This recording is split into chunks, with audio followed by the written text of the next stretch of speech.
And good morning. Welcome to the show this morning. David the AM, aka the Cornbread Man. Early on your Monday. Happy Monday, August the 4th. Hope you're set up for a great week, ready to work or whatever you're doing. Maybe you're on vacation. Whatever the case may be, hope that you're having a great start to your Monday already. We sure hope so. We we got a lot going on this week ourselves, and of course, always work, and we're looking forward to getting started at it here shortly, and getting some things done. Hey, this morning in the morning show with me and Rob, we're going to kick off the Cornbread Nation radio, internet radio station. We're going to hit the go live. We've got we won't be going live there yet in the future, very near future. We'll be doing some live shows there, I'm sure. But right now we are adding programming to it so that it'll have apps available. I don't know if the apps are actually in the Google Play Store or the Apple Store yet. I didn't get any indication from them that had occurred. They're under development, and they will let me know. I'll find out more on that. When I did a search, they weren't there, but we'll have a link that we'll put out. It is through Citrus 3, and we'll have our own link. But we'll be live 24/7 with the Cornbread Nation radio show. You'll be having programming that you definitely see on here, as well as maybe some surprises on there that'll pop in. And there's no listeners there yet because it's not live. It will be, but it's not yet. And we hope to have that. We hope it kicks off okay. If we run into a technical difficulty, we'll just have to go with what we know. Do the best we can. It should be fine. Everything else has been fine. We learned a lot, though. It forced me to do a lot of research on some things about programs, especially MP3. We do MP3 sites, but this was a little more detailed, and the sizes of the videos and everything. Because we tend to do long shows, especially on 3 nights a week. So that took a little bit extra work and figuring that out. And at first, it was really slow. It's like anything. Once you start something, you get a little quicker at it as you go. Don't forget to get your Southern Fried Coffees at our Shopify store. We show that all the time. And boy, I love these coffees, and they're great. I've had several of the blends, and I'm looking forward to trying every one of them eventually. We love our coffee. Let me pop that up here just a second. You see that QR code, and there it is, the Southern Fried Podcast Coffees, SFP coffees, whatever you want to say. And I have the house blend in the house here. I have had the breakfast blend. I'm out of it currently. I've had the 6-bean blend, and I've had the cowboy blend, and well as about 3 others, and they're all wonderful. Depends on what kind of coffee we have. That'll kick you upside the head if you need it. That's a whole nother blend we'll talk about. Maybe we need to start putting that one up too. But don't forget, the program is brought to you by our coffee shop, and we and just want you to know that the shipping is included. If you're in the continental United States, will not cost you anything extra for the shipping. If you're outside of that, rates will apply. That's just the way it goes. So make sure that you get some of that, and as well as a little bit about our affiliates here. Here's some more of them. Of course, Patriot Mobile and Mammoth, 2 of the biggest, and we appreciate those companies so very much. W was the first to come on board with us, and there's the promo codes for each. For Patriot, Cornbread, for W, Southern Fried, and QR codes for Mammoth, and then just copy that address out for Podbean. We are broadcasting live on Podbean this morning, and we have a lot of MP3 sites that we go through Podbean. It's an easy process if you would like to be a podcaster, and and that way you don't even have to be on camera. Do MP3. You can do it in your pajamas if you want, But hey, good morning. Let's talk a little bit about news. This is a short show, so we don't talk too much. But thank you for your support of the Southern Fried Podcast, and as well as all our other podcast friends. We're so grateful for all of our Rumble, other podcasters out there. One quick note: the interview that we had Wednesday with the Choose Life folks. I have uh, I popped that video out. I haven't got it up to everything. It's a large video. It's about 45 minutes of video. And we're usually streaming live to most things and doing a link on the rest. And there's one site we do load up the full video, but it is on Facebook. It is on my Facebook page, and I'm going to share that out. I've shared it out. I'm going to get it loaded to the podcast Facebook. It's a great interview, not because we did it, because of who these folks are, and we appreciate their ministry so very much. They're going to be back with us in the future and ongoing, as long as they're wanting to, and we certainly will want them to. And y'all pray for them. And a friend of theirs is going to come on this Wednesday during the first hour of the Wednesday shows. And he's, I believe, going to sing, but he's going to tell his testimony, and I hope that he'll sing a little bit. And we're looking forward to having him as well. So we'll have more about that soon. Well, the president says this morning that tariffs could fund pay out to Americans. This has been floated out there before. And, that would be good. A lot of people would like it. I mean, it is money coming back into the country. So it's not like, you're thinking about tax dollars, although probably all of it is money that we've sent overseas out of our tax dollars. But people will be happy to hear that, especially getting towards the end of the year and holidays coming, if that was to happen. It didn't say that everybody would. But so there's a lot of questions going to be, when we start talking like that, there's going to be a lot of questions about it. He said some Americans could get some kind of dividend or distribution of money as a result of these tariffs being imposed on U.S. trading partners, with a quote, there could be a distribution or dividend to the people of our country. I would say for people that would be middle income and lower income people, we could do a dividend. So certainly fit within that category. Good morning, Michael. So we'll see. But, it's getting closer to midterms. There's a lot of information will be flowing back. But again, I think the American people would be, everybody always likes to get money. And so, that would be helpful to a lot of Americans. And I know that they would, appreciate that. There's an article this morning that the Democrats were trying to squeeze $2 billion out of the president to get his recess appointments in place. And he told them to go kick rocks, and had some very strong words for Chuck Schumer, Democrat of New York. And then, of course, they fled town. They split. But the fact that they were trying to squeeze money just shows you how the sickness of our government and our country. And it's at every level. I mean, honestly, everybody's got their hand out. What's in it for me? It comes down to your local level. People that say it doesn't, they're liars.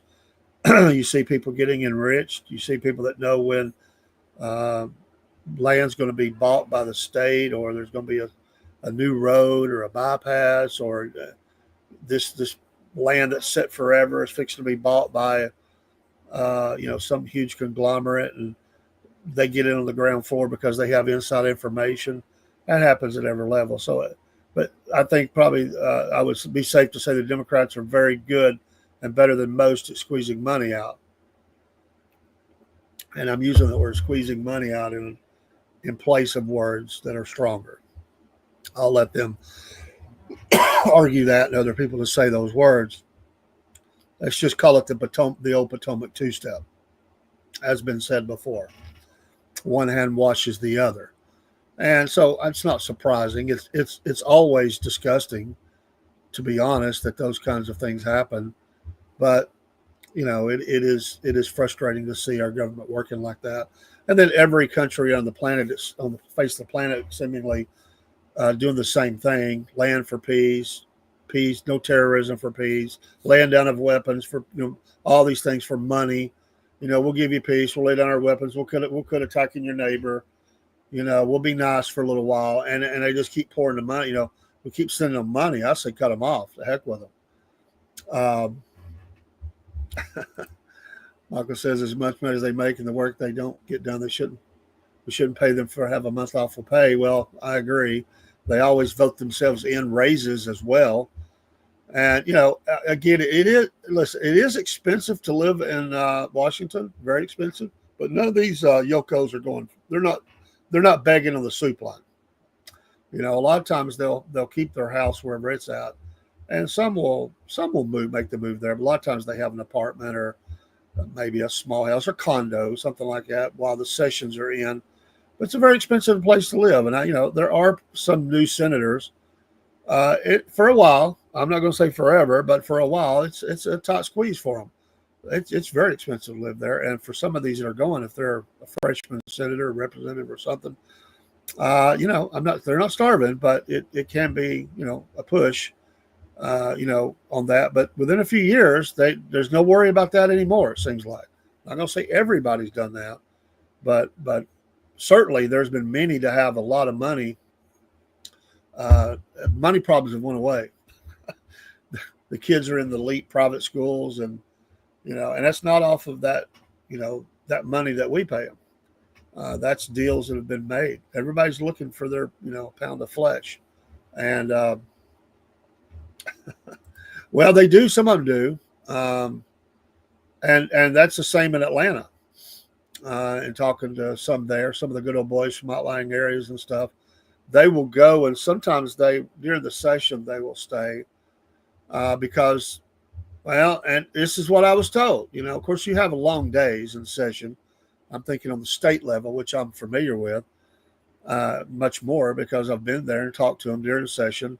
But listen, there's that, but there's also the lobbyists are taking them out to dinners at night, and they'll tell you that. I mean, they won't say they're taking money. What they'll say is that, there's people want to, get messages in our ear, and, but they won't say nothing about money. And I can't say that there is, but I can't say that there ain't either.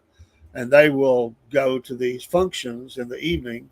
And then as it gets closer to the end of the session, the days are extremely long, especially the last day, because they're trying to get these, bills passed before midnight. And even in past midnight, it can go much later, as there's certain things they can do where they can't actually announce it after midnight. And so it's a long day. I mean, that is a long day. But the rest of the time, they go home. Sure, they go home. My former senator, he lives right here in the town next to me. I've been to his house, and it's a normal house. He lives in a small town. He's not starving. He'll tell you that. But he served for almost, I guess, about 20 years, and he actually has his own lobbying business now. He said, "I joined the dark side." That's what he told me when I saw him at a chamber event.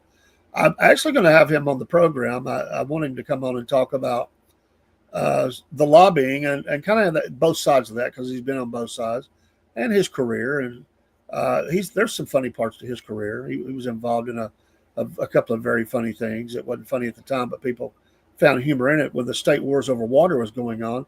And we're going to try to get him on and see if he'll talk about a few of those things. We're not going to ask him to, rat on politicians, not like that. But I would like to have him come on and talk about his time in the Senate. He served on some very important committees, very powerful, and the Rules Committee being among them. He was the chair of that. So he has a particular insight. He's agreed. I need to pin him down. I know he's busy with his own business, but I hope to get that done. We exchanged cards. I've got his my billfold. I just need to set it up. But these lobbyists are, they're everywhere. I mean, these companies hire them, and a lot of times when it's not uncommon for politicians to leave, to leave their not run again, and a bunch of them become lobbyists. It's good money, and they're down there representing energy, healthcare, the major things, and there'll be smaller ones as well. Tim Burchett was talking to a podcaster away from Tennessee the other day. Senator Kennedy drives there too. They don't want to live in D.C., and I don't blame them. Would you want to live there? That's a dangerous place, actually. It is a very dangerous place to live there. Well, then in Texas, they split. They left the state to block Trump-backed redistricting vote and dramatic legislative move. I call it childness. It's absolutely childish. It in the long run, it will accomplish nothing. It's the 15 minutes of fame. It's to try to show, look at what we can do to the president. and our displeasure with it. And if the Republicans pull a stunt like this, the national media would be all over it so heavy. They would be chasing these people wherever they left to, and there would be no peace for them. It is absolutely, I just think, criminal to do things like that. And listen, I know in politics they're looking for loopholes and stuff to extend speeches before having to vote and all that. To a degree, I get it, but don't over no, because listen, you're messing with people's lives. There's people that need to be. There's things that need to be voted on. There's people that need to be appointed. There's there's things that has to happen, and you are absolutely messing with people's lives. Now, I know on the other side of that, a lot of people would point to Senator Tuberville and say, "Look what he did to the military men." His thing was he didn't want to vote for abortion funding, so that was his whole thing. He's not anti-military, and he wanted to promote these generals up at the chain. But I get he didn't want to, and I understand that platform because he wasn't going against he wasn't going against a party. He said, "I just don't want funding for abortion," and so he was fighting against that. He withstood as long as he could, and he finally had to. And of a truth, these generals, who don't really have anything to do with that, they because all this stuff is put into these bills and all that stuff. But anyway, these promotions, people need to move to the next base, and there's a domino effect. This guy moves, or this woman moves, then this person moves, and they got to move all over the world actually. And it was causing major disruptions. And of course, as another class level, you move up, you're making better benefits, better money. And so in that, it was kind of hot on him. And I could see both sides of the argument, to be honest, on that one, because I understand where he was coming from. And at some point, he finally just said, "Listen, I fought as long as I can," because you can't beat the machine. And he finally just did it because he didn't want to hurt those military men and women any longer. And it's that's tough when you step out like that. But to just run out of town so you don't have to vote, even if I know I'm going to lose, I'm going to vote. I can say for all time on the record, David Cordell voted against this or for this or whatever. I can say that I did my part. And to flee town like that, I just find that childish. And I don't really care which side does it. To me, it is absolutely, you need to do your job. And it puts a hold on things that needs to happen. And our government gets in a slog because of that. Local level, state level. You don't see it as much on the local. I mean, there's been a few things pulled before. I've seen it here. But on the state level, it's happened, and certainly on the national level, it happens all the time. And it slows everything down. And listen, this does affect people's lives.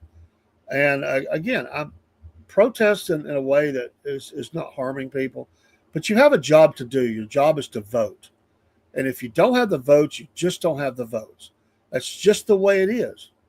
Pack your crayons up, and quit writing out "oh, woe is me" letters and post them on the internet. Just do your job. And I just find that ridiculous. Michael says they stopped Texas from redistricting last cycle because of the census they didn't do right. I get it. And Texas has issues. Listen, Texas is, people that come in this channel, they do. People don't realize how blue Texas is. We've always thought of that as the cowboy state and all that. And it is still in a lot of ways.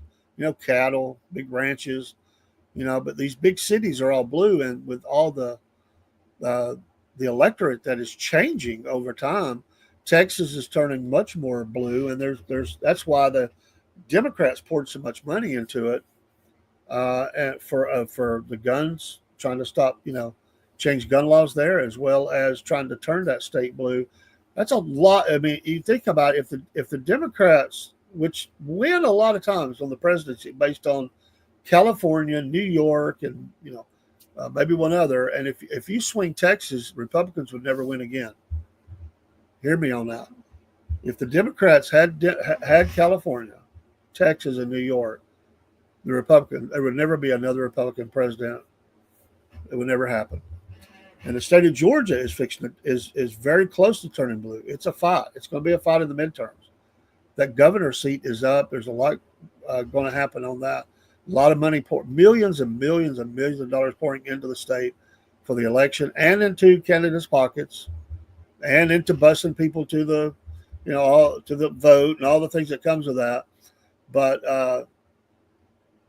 Michael says they get 5 more seats in the House with the new lines. So yeah, I get it. And both sides play this redistricting deal. I remember when last time it happened in Georgia, there was a lot of controversy about it. There always is. It's always a fight. I get it.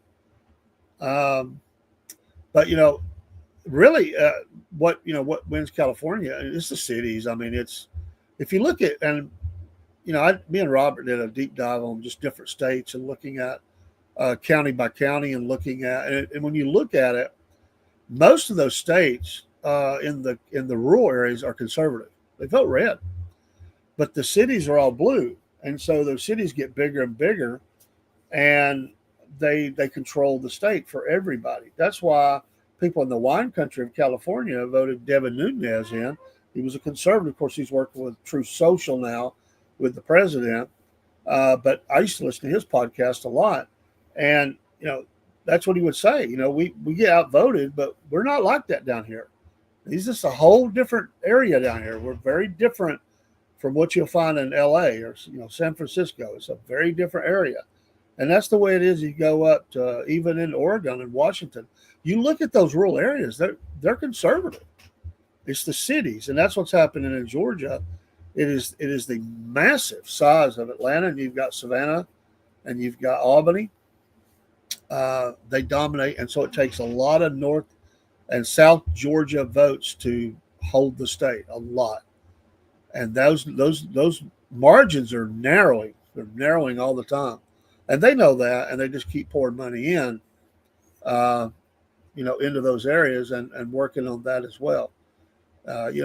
That's why Marjorie Taylor Greene moved from the district she was in and moved to another district. She was not going to win against Lucy McBath. Just wasn't going to happen. So she went to an area where she could, and she does well in that area. I mean, she dominates it. And, that's smart. Lauren Boebert's same way, changing area. She's trying to change into an area that's more beneficial for her. You could just go on and on. That's just a couple of examples. It doesn't matter whether you like those people or not. That's all part of the game that goes on to try to,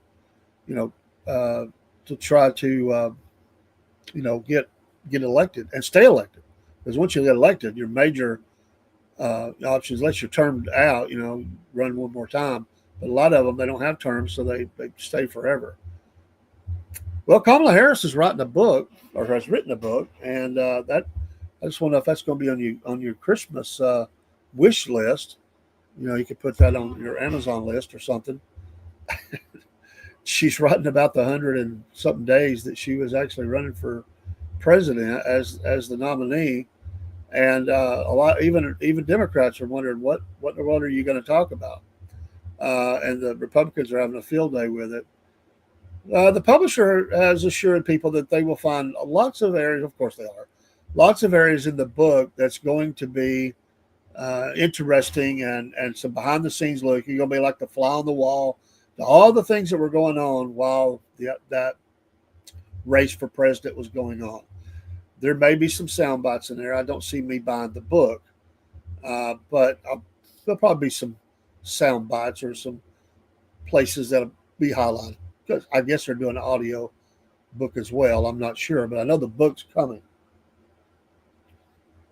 Amazing. You lose and you write a book. That's the way it is, right? Everybody does that now. Lose, whatever goes on, you write a book. Write a book. It's America. If she wants to do that, I don't have a problem with it. I just think it's funny that you write a book after, a massive failure as vice president and as a nominee for run, and even, Democrats were deeply divided about her candidacy and about her as a candidate and how she performed as the vice president and that whole charade of administration. I just thought, well, no, of course she didn't write it, Michael. I mean, how could you even read it if she had wrote it? Today is tomorrow, and tomorrow will be tomorrow, and tomorrow can be today. Tomorrow can be a new today because tomorrows are made up of todays. That's Kamala speak, and She throwed some things out there, and they brought in people, and they got them some juicy stories. Probably bashing of Republicans. They probably try to make her into a victim. The rumor is she says she's not running for governor of California, but this book is the stepping stone to making another run for president after President Trump is termed out. Making that run for. Listen, I'm going to tell you, I don't care what she did before. This is my prediction. On the Democrat side, she will not get out of the primary if she does that. They're not going. The Democrats are no way are they going to back her in mass again. They would be too afraid of what would happen again. Even though Trump is out of the mix, there's still too many very powerful candidates that would happen. The Democrats are they're working right now and have been to line up that next candidate, and it's not going to be her. She'll have backers. There's no doubt she's going to have backers, but she will not win that nomination. I do not believe. Once you've lost like that, you don't overcome like that. She's be the lead presidential candidate. So I don't even think anybody would take her on board again. So I think that part of her career is over, and she just needs to take it and write in the history book that what she was for a short time as far as a nominee, and enjoy telling her great grandchildren about it, because it's not going to happen. They're not going to back her. They realize the mistake, and there's at least two other candidates that they really wish they had pushed out there, whether they'd have won or lost. They realized they would have had a much better opportunity, and even Democrats are calling that decision out, that you put her out in front of these others. Stupid. Democratic strategists are saying that themselves.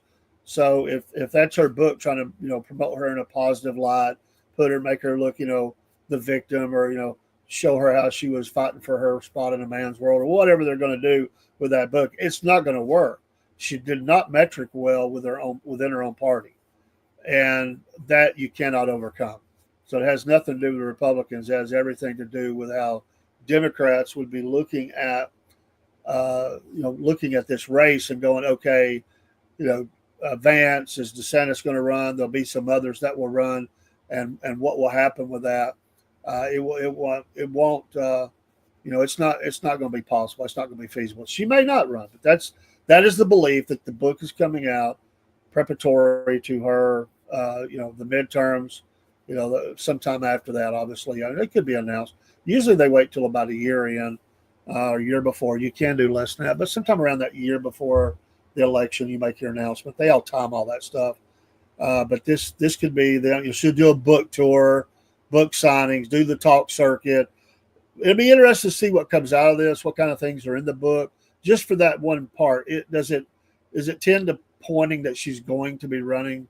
Are they promoting her like that, or is it just her trying to make another buck? I mean, we'll be able to see that pretty quickly. She's not saying, but the fact that she didn't run for governor leads me to think that's probably true, because she would actually have a decent chance of that liberal leftist state to actually win, if that's her home state. Things that she was involved with, she would probably win San Francisco for sure. That's a little shocking to me. It tells me that she's licking her wounds and going to try to come back and be that first female president of these United States. Well, that's what we've got, the Cornbread Man Morning Show. It's a short 30-minute show before our show with Rob, the SFP Morning Show. We're going to take a quick break. Remember, hopefully, if it works right, we go live this morning with Cornbread Nation Radio kicking off this morning. Join us again for the next show. I'm just going to drink a little coffee and get the next show set up. We'd like to get in there early and make sure everything is good. Thank you for watching. Michael, thank you for being in here. Let me get your last comment up. Absolutely. Word salad, baby. I will say this. Let me say this before I go. I wouldn't want to see the country hurt like it would be hurt. But can you imagine the podcast gold it would be if she were president? The stories would be endless. It's a podcaster's dream. But I wouldn't want that for the country. Absolutely not. I love America. And she is not good for America. She wasn't good for California. And I know there'd be people disagree with that, but I think the proof is in the pudding, as we say. And but it would be gold. It would be gold. But she, by the way, let me say real quick on that. She was, the news reports came out. I wonder if they're going to put in her book about what I'm not going to say the word that she was with her own staff. People couldn't work for her. She fired people. They quit in tears. They thought this was going to be a great movement. She treats people badly. She berates them. She is not a nice person. She is not a nice person. And there are multiple ex-staff members that can attest to that. I don't know her personally, but just look at what had happened. They say it was horrible to be as close as you were to her, the worse it got, because she talked down to everybody. She treated them like they were trash. And there's been other people that actually made it to the White House do their stuff like that. There's been books written about that. Disrespect to the Marines at the door of the White House and stuff like that. You can go find those stories, and you'll find the ones also who are very nice. Sometimes it's shocking. Either way, sometimes not. But I want to see that book. I want to see the book from the staff and people once they leave their post. I want to see the inside from their perspective. The people who work at the White House, the people who were the administrative assistants, the people who provided, not just Secret Service, but other people there that were in the inner circle, playing the gatekeepers and all that. If she burned them down, I want to see those people's books, because that's a better reflection of where that administration was. And I think it was pretty bad, especially from her. She berated people. Hey, all right, Dave in the AM, aka the Cornbread Man. We'll see you tomorrow. Hopefully we'll be able to get back in here at 5, as long as everything happens health-wise. I plan to be here. I'm just now doing the video. I've been doing the MP3 side. I just started to bring it to the video side as well. But have a great day. We'll see you here in about less than 30 minutes. Join us then. Take care. We'll see you.